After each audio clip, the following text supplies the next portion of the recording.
Hi everyone, Melissa here at CloudMom.com, talking today about babies and TV. What are the guidelines and what can you do when it comes to limiting TV for your baby?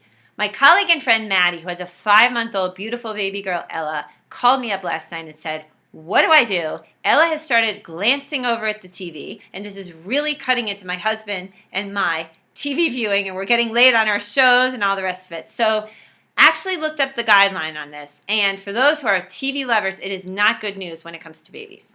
Looking at my notes here, the American Academy of Pediatrics, the AAP, says that for children under the age of 2, screen time, which includes iPads, video games, television, and all the rest, should be strictly limited.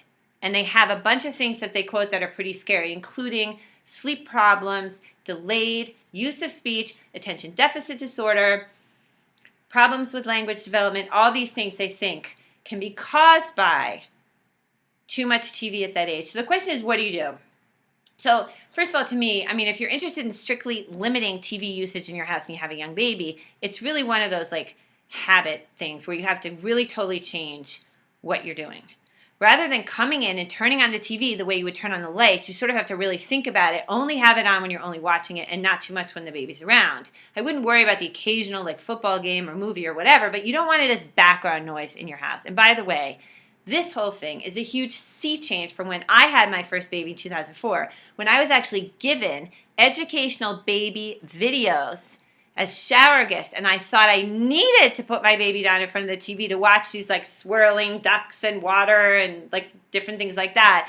And let me just say, for those of you who are worried about this, that child who's now 8 seems to be doing fine. I don't think he's suffered like long-term brain damage from this. But anyway, back to what you can do when it comes to having a baby. So changing those habits for nursing moms. I found that by the time my babies were around 7-8 months of age, they got completely distracted by the TV. So I couldn't nurse and watch TV because they'd be staring at the TV and they wouldn't want to eat. So I started to listen more to the radio, and that worked much better for me anyway. Okay, and finally, when you have stuff to do, what do you do instead of sticking your baby in front of the TV? Well, I relied heavily on the bouncy seat, on the pack and play.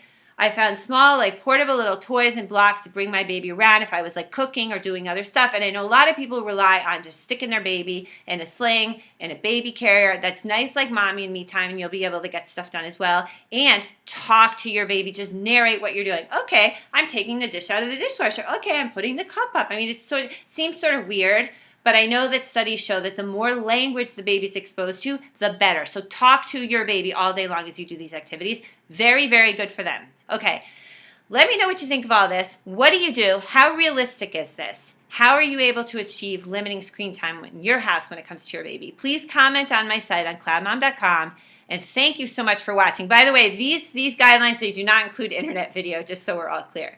Okay, take care. Bye.